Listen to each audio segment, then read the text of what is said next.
Bueno, me toca la hora dura. Parte de las autoridades han tenido que retirarse, pero el público que está aquí yo creo que merece que demos lo mejor de nosotros.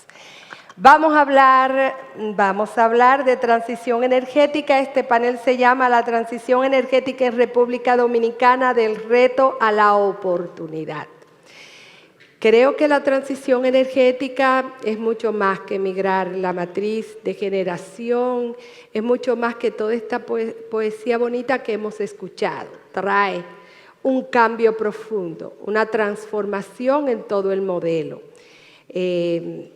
Trae una responsabilidad, trae consecuencias y trae tareas, básicamente para el órgano de política, porque si bien es cierto que la transición energética no es solamente una responsabilidad del Estado, es a través de la regulación, es a través de las políticas públicas donde se expresa la decisión de un Estado de hacer un cambio tan complejo como es la transición energética. Hoy hablamos de transición energética justa y asequible, que esté fundada en la innovación, en la competitividad y en el desarrollo.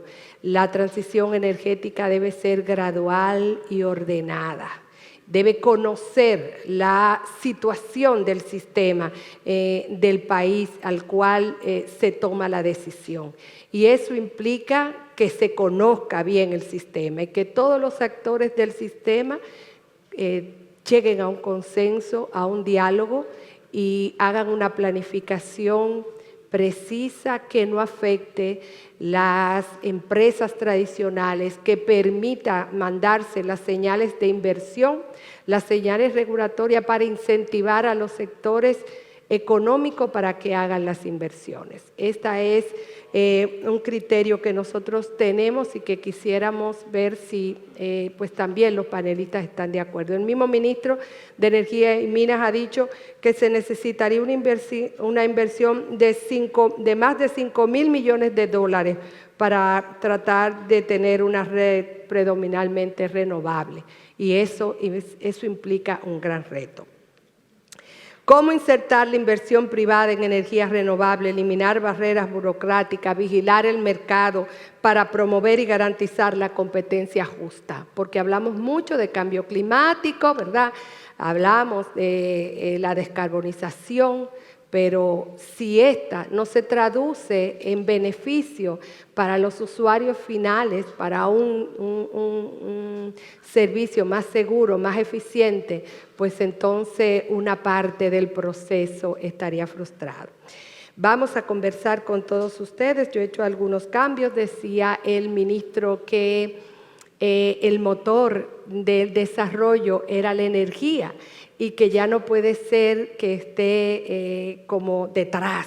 Yo creo que es que ahora somos un carro moderno. Los carros modernos tienen los motores adelante y el bloque del motor es sin duda la transición energética, y por eso tiene que jalar el desarrollo del país.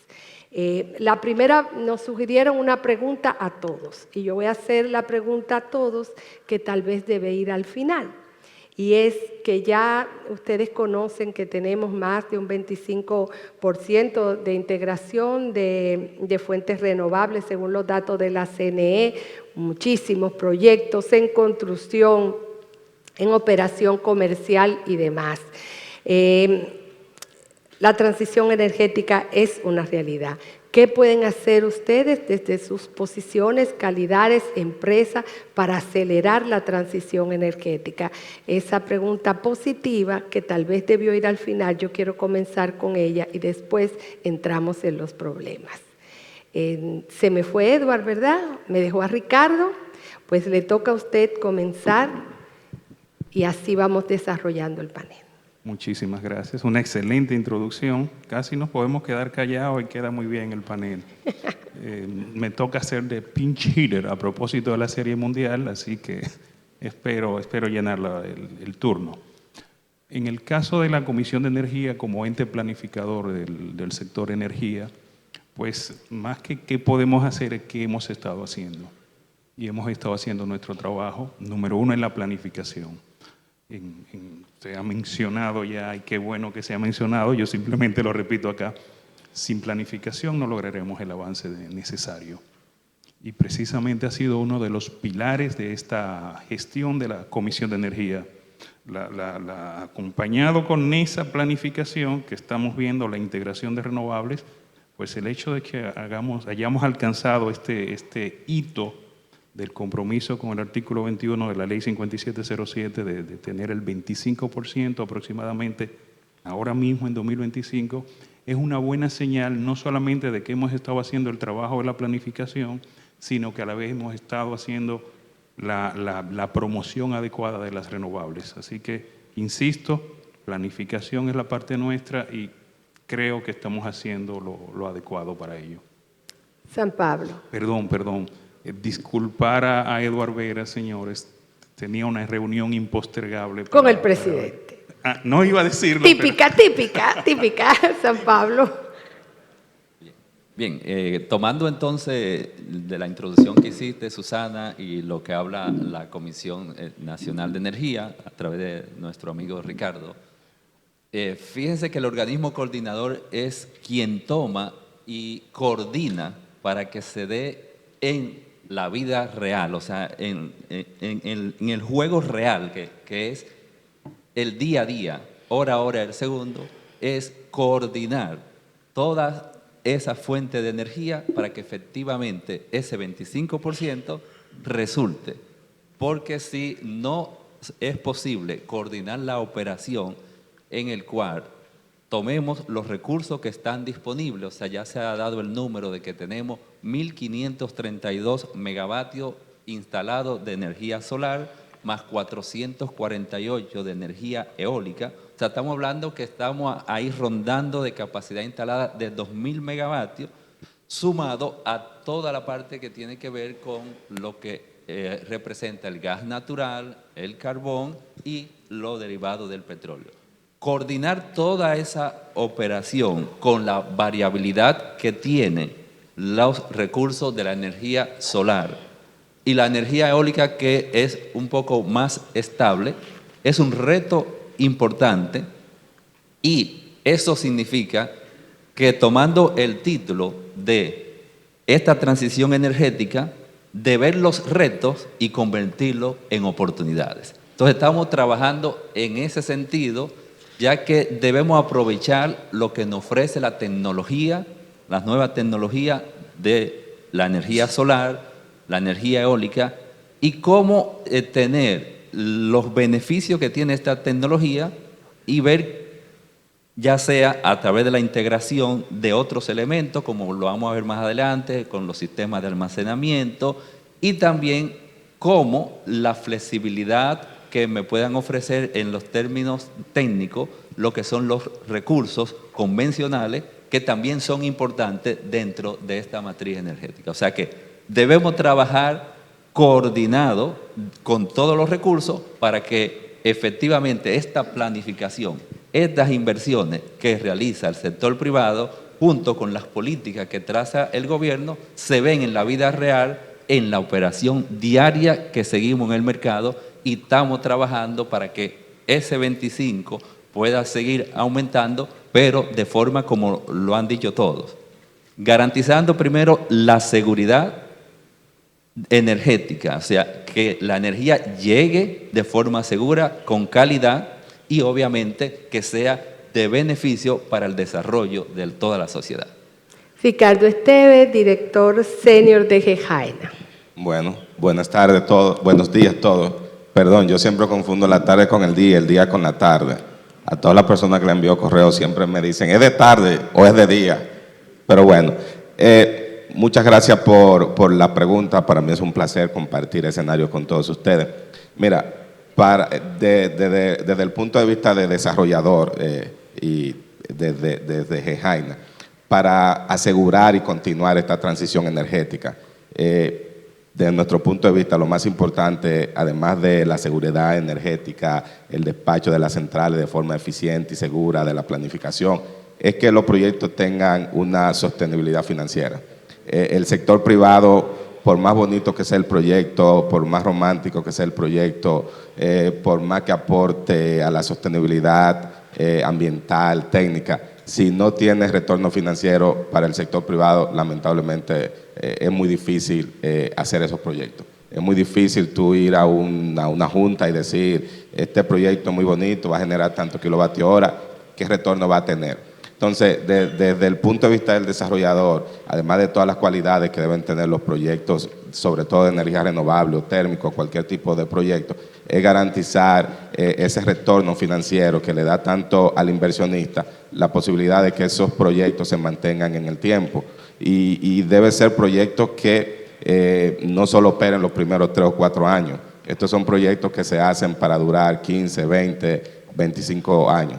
Nosotros en Gejaina, que podemos decir que la transición energética en la energía renovable iniciaron con los parques eólicos, donde tuve el placer de trabajar junto al viceministro Alfonso hace ya 15 años. Y esos proyectos, si en ese momento no hubieran sido sostenibles financieramente, lamentablemente hubieran estado descomisionados, hubieran estado inoperativos, porque son proyectos que aunque te dan una seguridad de suministro durante la vida útil y tú vas a ver probablemente cuál es el costo de generar esa electricidad, conllevan costo de mantenimiento, conllevan costo de reemplazar maquinaria. Y sin esa sostenibilidad financiera, la transición energética se queda en un sueño. Entonces, para nosotros garantizar que esta transición energética siga, crezca y no lleguemos a un 25%, lleguemos a un 30%, lleguemos a una matriz bien robusta, a todos estos proyectos tenemos que buscar la forma de garantizar ese retorno que el inversionista pide. Eddie Jiménez, VP comercial de AES. Gracias, Susana. Buen día a todos y agradecer a la DIE nuevamente por invitarnos a este foro tan interesante. Yo creo que desde AES nosotros siempre, pensando en esta pregunta, nos enfocamos mucho en resaltar el tema de la transición energética responsable. Con eso hacemos énfasis en el tema del trilema energético, ¿no? Donde tratamos de garantizar costos, sostenibilidad y seguridad operativa. Y en ese trilema, a nivel sectorial, yo siento que hay una especie de consenso ya entre el rol del almacenamiento y el gas como combustible de transición para lograr el fin último, que es tener algo más renovable, más sostenible. Del otro lado, de cara a garantizar o cuidar el ambiente de inversión, hay un empresario de Santiago, que me reservo el nombre, que dice que tú puedes ser el mago de los negocios, pero si tú no cuidas tu ambiente de inversión, tú no puedes garantizar la continuidad de tu modelo de negocio. Entonces, cuando hablamos de esto, muchas veces comenzamos a pensar en el esquema político que tiene el país o no, lo cual es importante, pero hay otra arista súper interesante que han resaltado acá los panelistas anteriores, y es cómo impulsar el talento local. No solamente el desarrollo del capital humano para operar nuestra industria energética, sino para que siga atrayendo inversión nueva que al final lo que hará es crecer la demanda energética, que es lo que hace que siga creciendo nuestro modelo de negocio, ya sea en líneas renovables, térmicas, baterías, etc. Entonces yo creo que hay un sinnúmero de aristas que podemos impulsar y apoyar, y dentro de todo eso garantizar un marco normativo que preserve las reglas de juego y que le dé certidumbre tanto al inversionista como a el esquema financiero que apoya estos proyectos. Una forma de conocer los retos es conocer cuáles son las debilidades. Tú hablabas que la Comisión Nacional de Energía, es verdad, es el gran planificador, hace el Plan Energético Nacional, y pues dentro del Plan Energético Nacional está también los estudios constantes de penetración de renovables. Usted hablaba de la buena planificación. Sin embargo, yo sé que los que están aquí conocen el esquema de desconexión automática de carga. En agosto se disparó 185 veces por el hecho de que la energía renovable no es gestionable, hay problemas atmosféricos, hay una situación o baja la demanda y se dispara la carga y hay problemas. Y eso implica una planificación constante. Ustedes están revisando la planificación con el OCE, cómo mejorar, adquirir, ya ustedes ven, tecnología y software que ayudan a los modelos a poder pues pronosticar mejor la producción de los parques y prever los imprevistos. Cómo va la planificación, que es fundamental, y el hecho de que tengamos esas situaciones evidencia que tenemos que apuntar. Excelente pregunta. Mira, nosotros en el 2021, cuando estuvimos haciendo los análisis del sistema y mirando cada año cómo se integraban nuevos proyectos, tan pronto como eso vimos la necesidad o la debilidad por precisamente la intermitencia de recursos eólicos y la intermitencia de recursos solar en República Dominicana. Somos una isla pequeñita, una nube. Cuando hicimos se publicó la resolución CNE-AD 003-004, la hicimos acompañar de un estudio, y en ese estudio poníamos un caso de una variabilidad brusca del sistema donde caía la generación precisamente por el efecto de algunos parques solares. Lo listamos en ese estudio y cómo eso afectaba la operación del sistema. Y precisamente eso lo hicimos acompañar con ese estudio donde estamos diciendo a la CNE en ese momento responsablemente: necesitamos almacenamiento. Y se ha ido pujando poquito a poquito, en virtud de que, por supuesto, hay almacenamiento con rebombeo en agua, pero por las condiciones de Dominicana no es tan fácil lograrlo. Hay que reconocer que la generadora hidroeléctrica ha estado trabajando en eso, no lo tendremos para mañana. Y en ese mismo estudio lo decíamos en ese momento: el almacenamiento que más rápido podemos tener es el almacenamiento con baterías, el famoso BESS, que no es solamente baterías, sino el sistema completo. Y dábamos algunas señales de cómo podía orientarse el sistema en esa dirección, y hemos seguido empujando. El ministro lo dijo hace un momentito, el sector gubernamental se mantiene unido. Bueno, de hecho, la reunión en la que acaba de irse no solamente nuestro director ejecutivo, se acaban de ir otras autoridades también con el presidente, es precisamente para dar seguimiento, entre otras cosas, a esas necesidades que tiene el sector, no solamente hoy en día, sino en el futuro. Así que almacenamiento lo vimos temprano, lo hemos estado impulsando, hemos dado señales de precio inclusive con almacenamiento mucho antes de que se empiece a promover como se está haciendo en este momento, de manera que seguimos haciéndolo. Y ahora mismo se están proponiendo alternativas de cómo vamos a instalar almacenamiento con los parques existentes. Está la licitación acertada que está saliendo para los 300 megas de almacenamiento adicional en los próximos días con parques nuevos, de manera tal que hemos seguido haciendo la tarea estimada. San Pablo, aparte de que ustedes pues planifican y coordinan, también tienen adicionalmente la responsabilidad de la integración creciente de la energía renovable. Hay preocupación en algunos generadores térmicos por el ciclaje. Yo sé que el ciclaje, y aquí está Yeuli, porque aprendí, fue con los ingenieros, no es un asunto solamente de integración de renovables. En un momento donde no había nada renovable, ya había ciclaje. Tiene mucho que ver con afinar las restricciones térmicas, el tiempo mínimo de las máquinas conforme a su prescripción técnica.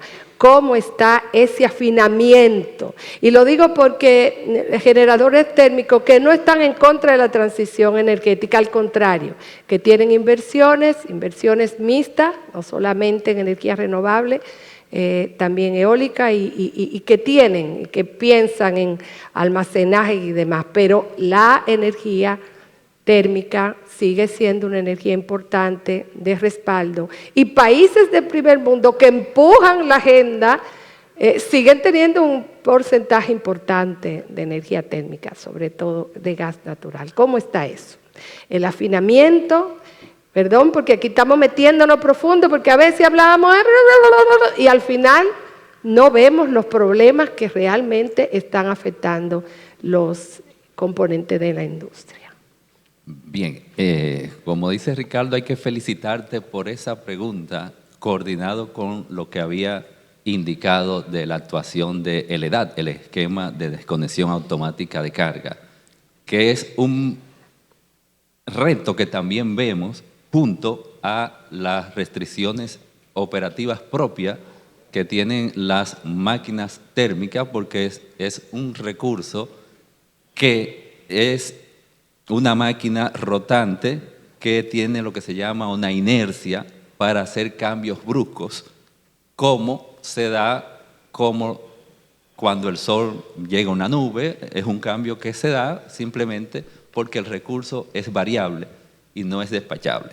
Entonces, precisamente en la operación diaria, ¿cómo podemos atacar los diferentes elementos para hacer lo que es la coordinación de la operación de forma eficiente en el día a día? Y yo creo que eso lo hemos dicho, y tú que me conoces desde antes, de hecho las canas me salieron por eso. O sea, cómo uno está en el día a día de combinar todos esos recursos, en el sentido de que primero empezamos con la parte de vamos a hacer un sistema de pronóstico. O sea, en el organismo coordinador nos pusimos delante, decir, mira, con un sistema de pronóstico para tener menos variaciones en ese recurso que sabemos que varía, pero los pronósticos nos pueden ayudar. De hecho, nos ayudaron bastante porque teníamos variaciones de 35% y se redujo a un 10 o 5%, y estamos trabajando para mejorar esos pronósticos, para decir, mira, como ya sabemos que el sol puede variar de esta forma o el recurso eólico puede variar de esta forma, yo apoyarme, porque como tú lo indicas, la generación convencional es parte de la transición energética, no que está en contra, es parte, es la que hace posible la transición energética, y por lo tanto necesitamos esos recursos. Lo que tenemos que aprovechar son las capacidades técnicas que tiene esa generación y ver lo que, como tú lo indicaste, cuál es su mínimo técnico de operación que hace posible que cualquier variación pueda ser de una forma eficiente, sin afectar el recurso, mantener la operación de forma confiable. Ahora, como tú bien lo dijiste, en palabra o en PowerPoint eso es perfecto. Ahora, en el día a día no es tan preciso, y obviamente para lograr todo eso tenemos que apoyarnos en diferentes elementos. Uno de los elementos que primero nos apoyamos fue en establecer ese sistema de desconexión automática de carga, el EDAT. O sea, ese esquema lo que permite decir, bueno, cuando existe una variación que no pueda ser soportada por el recurso convencional, tenemos que sacar carga de desconexión, y eso también es molestoso, porque de repente tú tienes energía en un circuito y el usuario lo que ve, se me fue por 5 minutos, llega de nuevo, porque es un esquema automático, a los 10 minutos vuelve. O sea, eso crea irritación. Entonces, digamos, esa medida transitoria, decimos, eso no es una solución para el problema. Tenemos que combinar diferentes tecnologías, seguir buscando pronósticos más eficientes, aprovechar las variaciones que tienen los propios recursos renovables, que te pueden dar una rampa, el recurso eólico, y aprovechar esos elementos para decir, bueno, si tenemos este recurso limitado a un punto y tengo una variación, esa variación la puedo absorber con el recurso eólico mucho más rápido que quizá con una variación en una turbina de vapor o un ciclo combinado. Y entender que es un recurso extremo. O sea, que tenemos que ir en todos los elementos. Bueno, vamos con Ricardo. Ricardo Gejaina ha apostado por la energía eólica. La energía eólica tiene una inversión de arranque mucho más costosa, que una campaña solar es mucho más barato, la tecnología se ha ido abaratando en la solar, pero la eólica tiene un factor de planta mayor. es importante. Y además hay que diversificar hay que mantener la diversificación de la matriz. ¿Cuáles son los planes que tiene Gejaina? ¿Tú crees que el hecho de que en un momento se privilegió la energía solar, costos mejores para ello por los PPA, ha hecho el rezago de la energía eólica? ¿Cree que se deben repensar los incentivos? ¿Habla ahora o calle para siempre? Bueno, mira, yo soy apasionado de la energía eólica. Yo inicié trabajando en la energía renovable hace 15 años en energía eólica y siempre hemos trabajado en energía eólica y no le hemos parado. Como decimos a veces en el departamento, amamos eólico pero construimos solar. Y justamente por lo que tú decías, solar es una energía bastante fácil de desarrollar, bastante fácil de construir. Solamente la campaña de medición, no sabemos, el viento está en lugares remotos, donde no hay subestaciones, donde no hay líneas. Solar en este país tú lo puedes hacer en cualquier sitio y en cualquier sitio tú tendrás un factor de planta de un 15 mínimo o un 20%. En eólico tú buscar un proyecto donde tú tengas un factor de planta de un 40, 45% es como encontrar una aguja en un pajar. Y luego te lo van a poner en los confines de la isla donde no llega la subestación, no llega la línea. Y para todo tú vas a tener, como nos está pasando ahora mismo, que estamos construyendo el parque eólico Esperanza, tienes que transportar una pala de 80 metros en unas carreteras que no están hechas para transportar prácticamente una pala de 25 metros. Y todo eso aumenta el costo de la energía eólica. Pero la energía eólica yo creo que ha sido no ha sido entendida en su totalidad. Porque si tú te vas hace 15 años, el costo del kilovatio de energía eólica podemos decir que estaba en 16 centavos, pero el costo del megavatio eólico estaba en $2,000 el kilo, y hoy en día ese costo tal vez ha bajado vamos a decir un 20%, tú lo puedes hacer en 1.800, 1.700, pero la energía solar ocurrió lo contrario. El costo estaba en $55, el EPC costaba, qué sé yo, $3,000, pero hoy día ha bajado a 700, algo así. Los costos de la instalación del proyecto se han reducido un tercio, pero la energía solar, el panel, no te va a producir más energía que lo que te produce. El factor de planta va a ser siempre 20, 22, 23, tal vez 25%, como en algunos proyectos solares que nosotros tenemos usando tracker. Pero en la energía eólica sucedió lo contrario. En el mismo punto donde antes tú tenías un factor de planta tal vez de un 30%, ese mismo punto, ese molino que te cuesta lo mismo, pero ahora es el doble de alto, con las palas más grandes, y te produce tal vez el doble de la misma energía en el mismo punto. Pero el precio no ha sufrido esa baja de $55 el kilovatio hora, tal vez a unos $8. La energía eólica sí se ha reducido tal vez de $16 el kilovatio hora a unos $10. Se ha reducido bastante, sí. Pero en energía eólica no podemos llegar a esa economía de escala que llegamos a la energía solar, porque el acero que tú en un parque eólico necesitas, qué sé yo, 300, 500 toneladas de acero, no te lo van a dar a un cuarto del precio. En el panel solar sí. Y algo también importante, la misma regulamentación, tanto solar eólica, trata la energía eólica un poco diferente. ¿Por qué?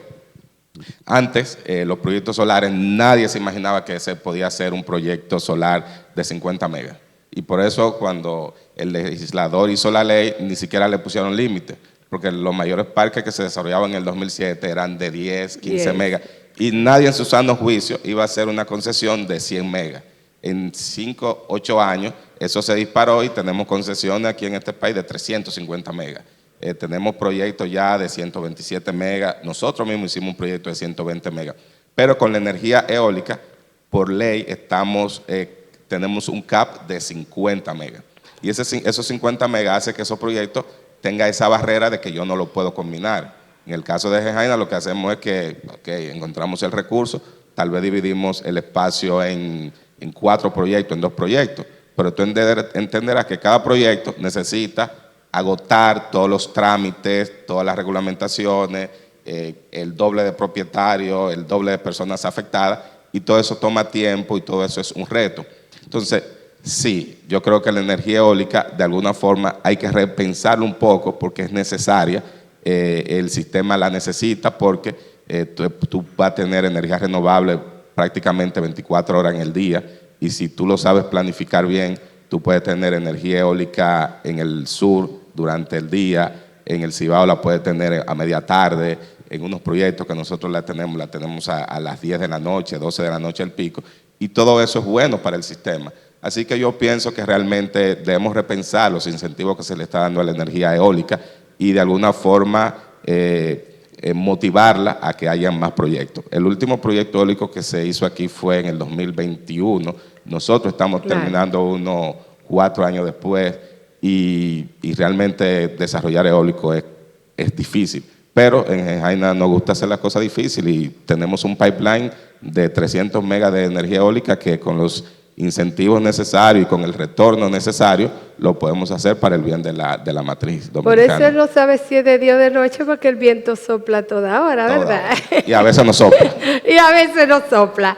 Eddie Aes ha sido, ¿verdad?, pionero en almacenamiento, conoce bastante de almacenamiento. Yo sé que conoces la resolución 092-2025, que pues establece incentivo a los generadores no convencionales y regulan frecuencia. Yo quiero saber si tú estás de acuerdo con las condiciones que ha puesto en esta resolución para el almacenamiento, control de rampas, regulación de frecuencia, de tensión, inercia cinética, arranque negro.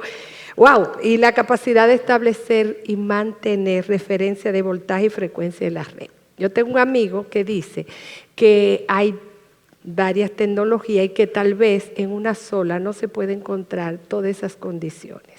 Pero como él no está aquí, yo no lo voy a citar y tú sabes de eso, yo quiero que tú nos digas, porque finalmente la regulación tiene que ser cierta y tiene que ser cumplible, porque si no vamos para atrás y para adelante y eso ausenta o le mete miedo a la inversión.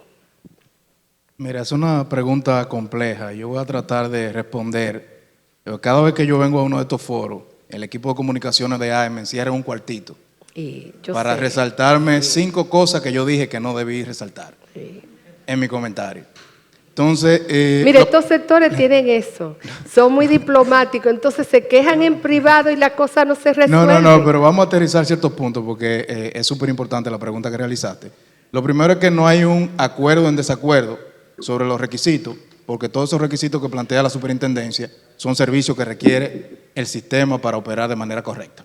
Ahora podemos hacer algunas recomendaciones y puntualizaciones. Exacto. Por ejemplo, nosotros como pioneros en almacenamiento de energía, cuando nosotros iniciamos con el primer proyecto en el 2018, la plataforma no estaba lista, el sistema no estaba listo. Nosotros implementamos unos megavatios para regulación de frecuencia y lamentablemente las baterías no lograban operar correctamente. Y debo decirlo, muchos de los agentes del mercado decían, estas baterías no funcionan porque no logran aplatanarse. Sin embargo, después de mucho investigar e identificar el problema, vimos que había un problema estructural en el caldo de cultivo donde estábamos colocando esto para que florezca. Y es que no se había implementado el AGC, el control automático de generación. ¿Qué quiere decir eso? Que básicamente la regulación de frecuencia, al menos acá todavía, tiene unas 3 etapas. Entonces, la primera etapa es la inercia, pasa el evento, el sistema dice, no me mueva de aquí, yo estoy cómodo, que es la primera respuesta que le da unos segundos al sistema para seguir de alguna manera reaccionando. La segunda etapa es regulación primaria, que frena el evento, y la tercera etapa es la que lleva la frecuencia a la frecuencia nominal del sistema. Ahora, esa tercera etapa se hacía de manera manual. Entonces, los algoritmos de la batería no había forma de que pudieran identificar cómo caerle atrás a ese comportamiento manual que se ejecutaba en el sistema. La CIE identifica el problema, emite de manera atinada una resolución para unos incentivos para el que implemente el AGC, se termina de generalizar el AGC y ahora tenemos la batería operando, que son los elementos que mayor cumplen con la calidad de regulación de frecuencia en el sistema. By far, por mucho. Entonces, primero debemos tener la plataforma lista. En su momento fue regulación de frecuencia. El almacenamiento que estamos solicitando ahora tiene otro tipo de servicios. Ahora queremos arbitraje, Pero para arbitraje, el OC Claro. tiene que monitorear el estado de carga, la profundidad de carga, y eso es extremadamente importante que estemos listos, no solamente a nivel de hardware, sino a nivel de software, para poder operar el almacenamiento que viene, porque ya viene. Ya lo que discutimos en los foros no es que se necesita, ya viene el almacenamiento. Debemos tener la plataforma lista, primer punto. Reconocer el rol multiservicio de la batería. Eso lo comentaba también en otro foro. Actualmente las baterías que están no tienen una remuneración directa. O sea, estos activos se dispararon con un modelo de negocio indirecto porque trae unos beneficios Claro. al activo al que está asociado, entiéndase, al activo térmico donde está operando. Entonces, hay unas iniciativas interesantes. Por ejemplo, el arbitraje, ya eso se reconoce en la transacción de energía. Se emitió una resolución que permita la remuneración directa por el Servicio de Regulación de Frecuencia. Y ahora se está discutiendo una normativa de potencia firme, donde se le asigna potencia firme a los proyectos renovables que tienen batería asociada. O sea, yo creo que ese rol multiservicio va a incrementar la competitividad de este tipo de proyectos y para integrar y agilizar la integración al sistema. El tercer punto, que es donde me va a llamar el equipo de comunicaciones de AES, es que al día de hoy todavía estamos discutiendo de que si la batería está conectada a DC o AC, requiere el incentivo. Yo creo que es un elemento que si solamente se le reconoce el incentivo fiscal por un acople DC y que no tenga interacciones con la red, Exactamente. vamos a limitar las bondades de la tecnología. Entonces yo creo que los mecanismos están, el interés está, muchas veces, y yo creo que todos identificamos eso, tenemos años con una normativa que no se toca porque así es que ha venido funcionando, pero no es que es el deber ser.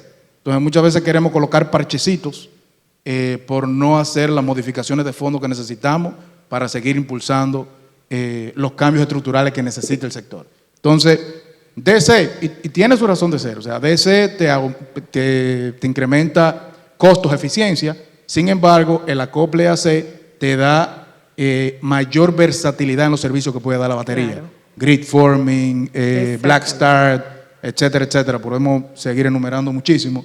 Entonces, yo creo que vamos Eso bien. es, eso es. La Hay unas regulación- puntualizaciones que... Entonces, con respecto al servicio, que fue ahora sí está Claro. COESA, yo creo que sí, la batería pueden dar todos los servicios, es cierto. Yo puedo solicitar el transformer batería, sí lo puedo solicitar. Sin embargo, no hay free lunch. ¿Qué quiere decir? Solicitarle a un equipo de batería que brinde todos los servicios probablemente tenga implicaciones en costo y en la degradación Ya que te déjalo garantiza ahí el para fabricante. que no te echen más boche ya, comunicaciones. Vamos a hablar de los vertimentos. Es un tema importante, las restricciones de generación que demuestran que tal vez la planificación tiene que seguirse afinando. Voy contigo, Ricardo. Algunos sistemas entienden que el hidrobombeo, de hecho, mirando yo en lo mundial, el hidrobombeo es el mecanismo mejor para tratar de evitar ese tipo de cosas. Ya tú dijiste que hay dificultades, bueno, sabemos que hay dificultades, pero hay otras propuestas y es que la empresa de transmisión pues adquiera esa energía y la pueda vender directamente a la distribuidora. ¿Está pensando la regulación adelante, viendo cómo esas situaciones del sistema en general y que afectan la integración de energías renovables puedan buscárseles respuesta? Porque eso al final es la regulación, una forma de organizar el mercado y dar respuesta.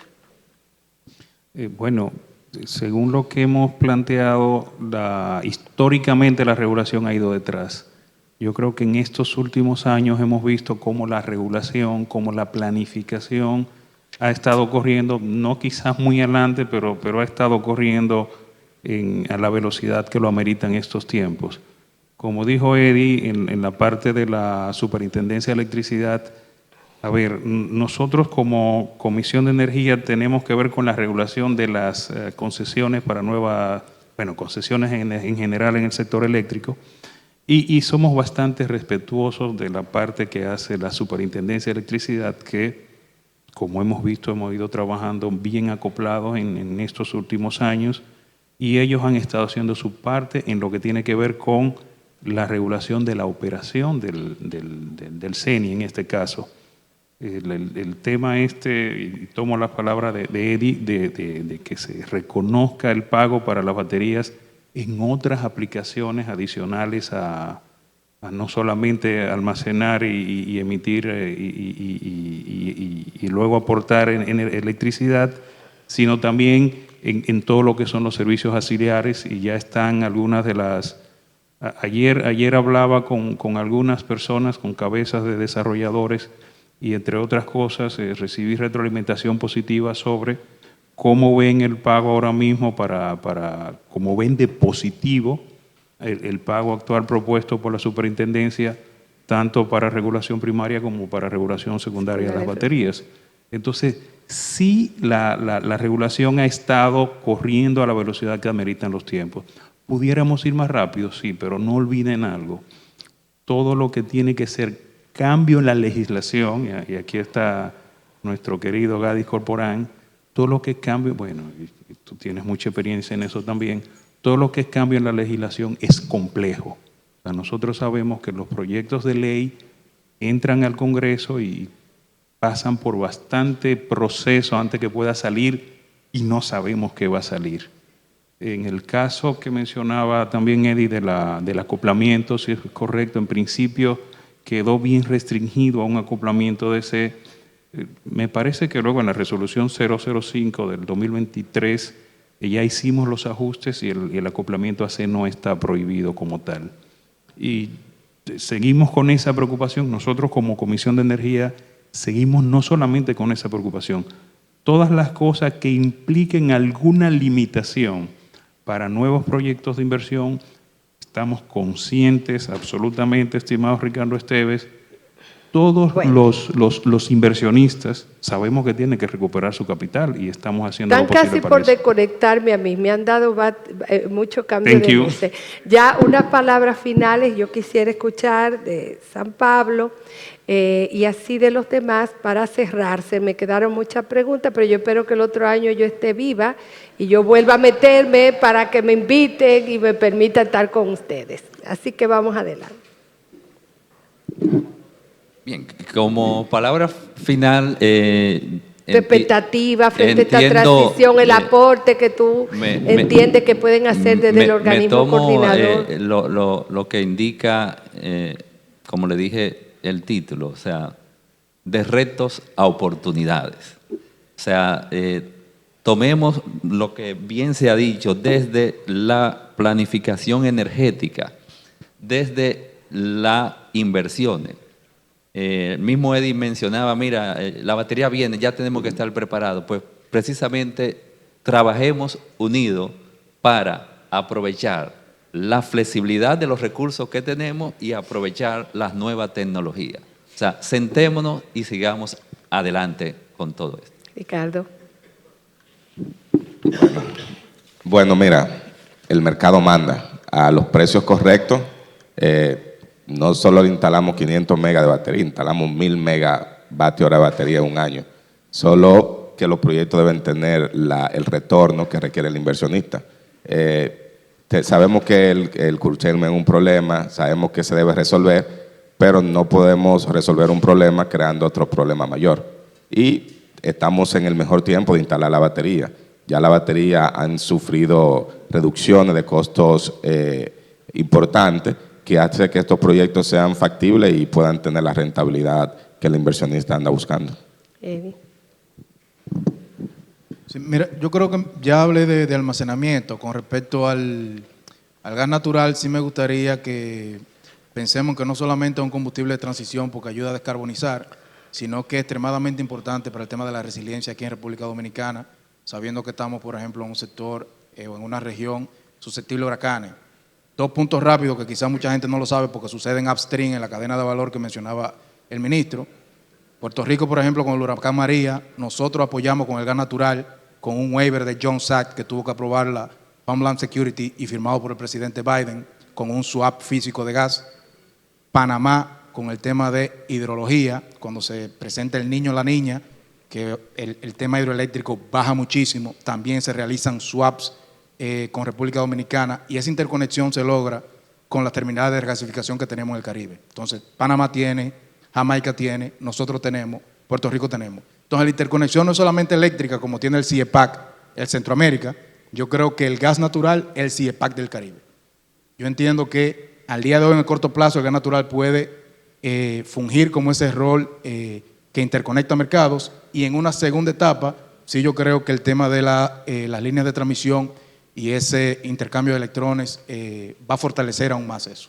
Igual yo espero que la conexión sea interna entre las autoridades del sector, los agentes. Hay que hablar, esto es una prueba de ensayo y error, hay que ser más sincero, hay que poner los problemas sobre la mesa, hay que integrar a la gente que sabe, solo así se puede lograr. Esto es algo virtuoso, pero por ejemplo Estados Unidos tiene 42% o 40% de gas.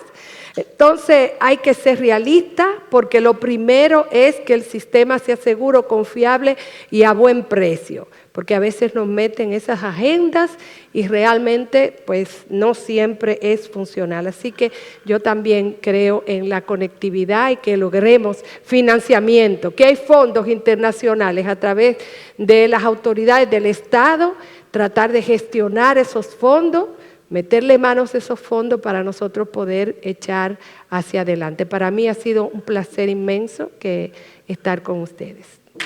Gracias.